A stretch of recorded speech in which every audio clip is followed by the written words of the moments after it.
નમસ્કાર દર્શક મિત્રો, આપ નિહાળી રહ્યા છો N24 ગુજરાતી। તો નજર કરીશું આજના મહત્વના સમાચાર પર।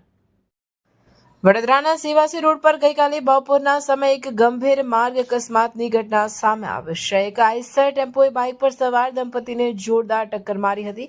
અકસ્માત એટલો ભયાનક હતો કે ટેમ્પાનું આગળનું વ્હીલ પતિ ઉપર ફરી વળતા તેમનું ઘટના સ્થળે જ મોત નીપજ્યું હતું, જ્યારે પત્નીના પગ ઉપર પણ વ્હીલ ફરી જતા તેણીને ગંભીર ઇજાઓ પહોંચી હતી। ઇજાગ્રસ્ત મહિલાને તાત્કાલિક સારવાર માટે હોસ્પિટલ ખાતે ખસેડવામાં આવી હતી। ઘટનાની જાણ થતાં પોલીસ તાત્કાલિક સ્થળ પર પહોંચી ગઈ હતી અને મૃતદેહને ગોત્રી હોસ્પિટલ ખાતે પોસ્ટમોર્ટમ માટે મોકલવામાં આવ્યો હતો। હાલ પોલીસે અકસ્માત અંગે વધુ તપાસ હાથ ધરી છે। અકસ્માતને નજરે જોનાર એક રાહદારીએ સમગ્ર ઘટના અંગે મીડિયા સમક્ષ વિગતો આપી હતી। અમે અચાનક જોરદાર અવાજ સાંભળ્યો, જોયું તો ટેમ્પોએ બાઇકને ટક્કર મારી હતી। માણસ નીચે પડી ગયો અને ટેમ્પાનું વ્હીલ તેના ઉપરથી પસાર થઈ ગયું। ઘટના ખૂબ જ ભયાનક હતી।